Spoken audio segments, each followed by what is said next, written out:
preface this, I must admit I never thought I would make a PowerPoint for a Disney character, but here we are. To be fully honest, I have no idea why I even made one for him, but it is what it is.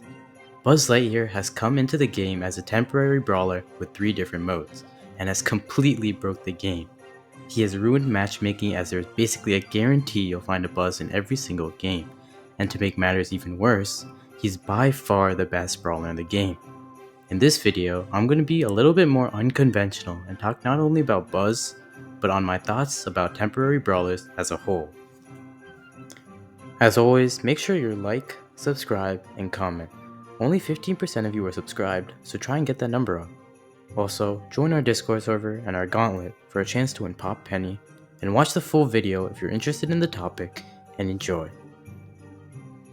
Buzz Lightyear has 3 different modes, so let's go over one at a time. First off, let's go over his laser mode. His attack sees him shoot a laser with the 9 tile range that deals 2160 damage and 4 ticks of 160 damage per second with a flaming effect for a total of 2800 damage. His reload speed is fast, and he has an attack width of 0.67 with a projectile speed of 4000. Let's compare this with one of the best snipers currently, Piper. Piper beats Buzz in range with a 10 tile range and in damage at max range, though Buzz doesn't lose damage with a closer range. They both have the same attack width and projectile speed.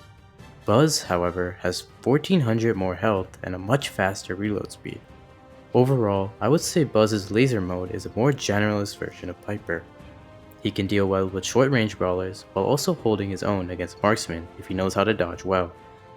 His ability to burn enemies is extremely powerful, as it not only adds extra damage to his attack, but it prevents enemies from healing for a while. His laser mode super is Laser Frenzy, which sees Buzz shoot 5 lasers from left to right, with each laser dealing 1000 damage. This isn't a great super, but it serves its purpose somewhat solidly. It allows basically guaranteed damage if the opponent is within your range, so you can use it to assassinate someone at low health.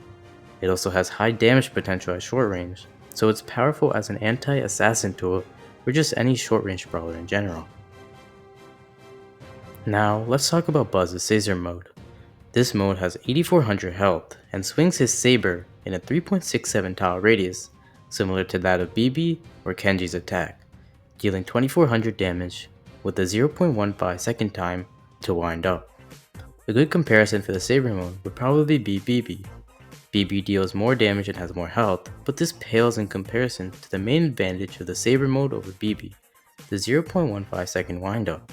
This is much faster than BB and allows him to actually deal burst damage, unlike BB, basically making him deal much more damage and be less weak to crowd control. His Saber mode super is To the Rescue, which sees Buzz fly into the air and travel up to 9 tiles anywhere, knocking back enemies and dealing 1920 damage. This super can be unpredictable in how often it hits, but it's very useful for Buzz. Since he has the tank trait, he can get his super relatively often, which is great for his mobility and getting either closer to enemies or to run away from them. The knockback is good especially for Brawl Ball, and is an extra touch to make this a great super for him, making Buzz's Saber mode probably the best brawler in closed maps, with his powerful main attack and stats, and definitely a very useful super. Finally, let's talk about his wing mode. This intro has been so long that it isn't even an intro anymore, it's just a video. But anyway, his wing mode has 7200 health, with his attack shooting 2 lasers that deal anywhere from 1000 to 2000 damage, based on the distance you are from the enemy. It has a range of 6.67, which is normal, and a normal reload speed. This is quite powerful against short range brawlers, making him great on closed maps as he's able to shred through close ranged brawlers, with each of his attacks potentially dealing 4000 damage. He isn't the best at long range, but his very fast movement speed means that if he has good dodges, he can become a serious threat against any squishy brawler. His super also helps him get to those aforementioned squishy brawlers, as his super sees him fly 9 tiles and dropping 2 bombs dealing 1400 damage for each distance traveled. This gives him an approach tool, being able to cover his weakness against the marksman if he can charge up his super. This also doubles as an escape tool if he's at low health or facing a higher DPS threat than him. and has a bonus of dealing bomb damage, though the bomb damage isn't really the most consistent way of dealing damage for him. And finally, I've finished going over the basics of Buzz and his 3 forms. As you can see, all of his forms are extremely powerful and are definitely either A or S tier in terms of meta relevancy. In fact, their only major counters are, interestingly, themselves. The 3 forms have a similar chain as the game Rock Paper Scissors or the starters in Pokemon.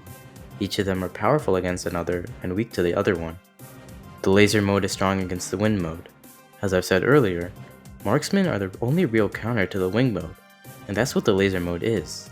And unlike other marksmen, he can do quite well at a short range if needed, and has an overall solid damage output.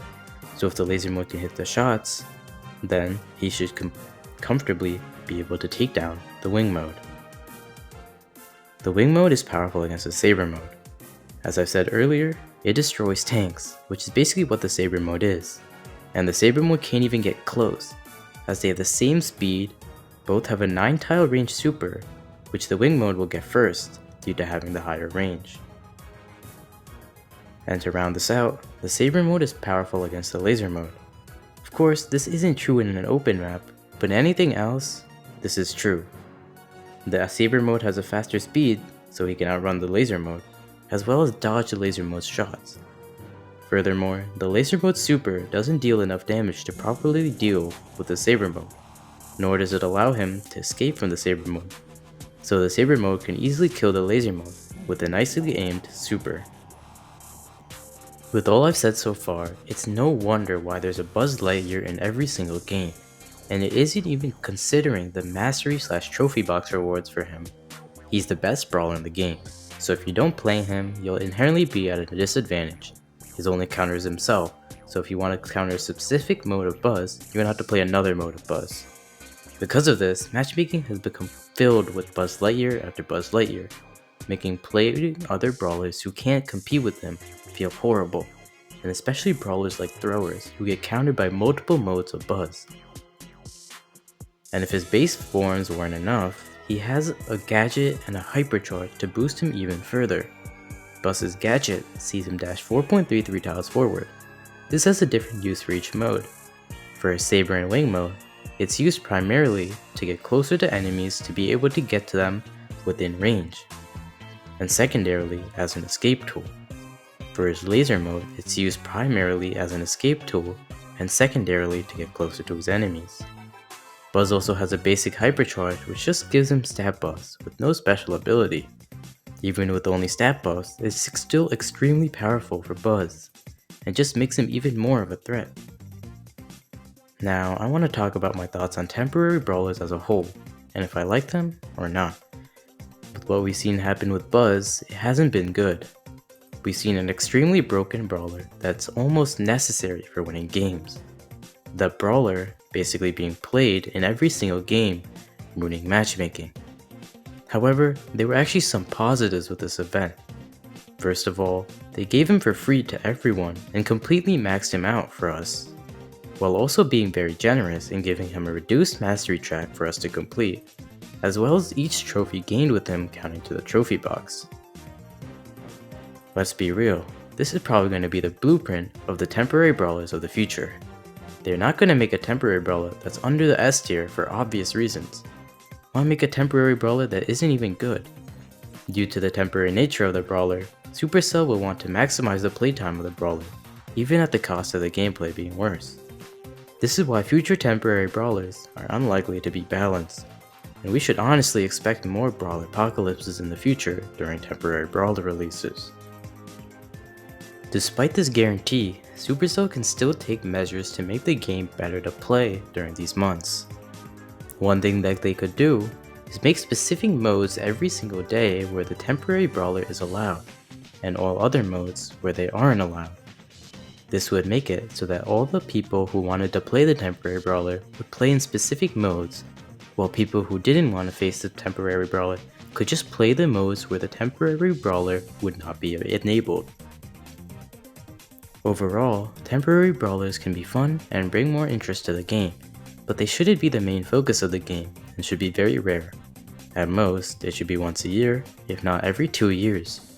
This will keep interest high once there is a temporary brawler announced and not cause burnout, while also making it so that the temporary brawlers aren't a very consistent feature of the game, so we don't have to deal with constant apocalypses. In conclusion, Buzz Lightyear is the most broken brawler in the game. All of his forms are extremely powerful and are basically upgraded versions of other brawlers. They also have a rock paper scissors system in which all of their main counters are each other, making it so that the main way of countering Buzz Lightyear is by playing Buzz Lightyear, further worsening the matchmaking issue of only Buzz Lightyears being played. For future temporary brawlers, Brawl Stars should make them very rare in order to keep hype, as well as focus more on permanent updates instead of temporary ones, and they should address the matchmaking issues by making the temporary brawler only playable in select modes every day. This was a shorter and more unconventional PowerPoint, so I hope you don't mind. But anyway, thanks for watching. Watch this video, or this playlist, or join the Discord server.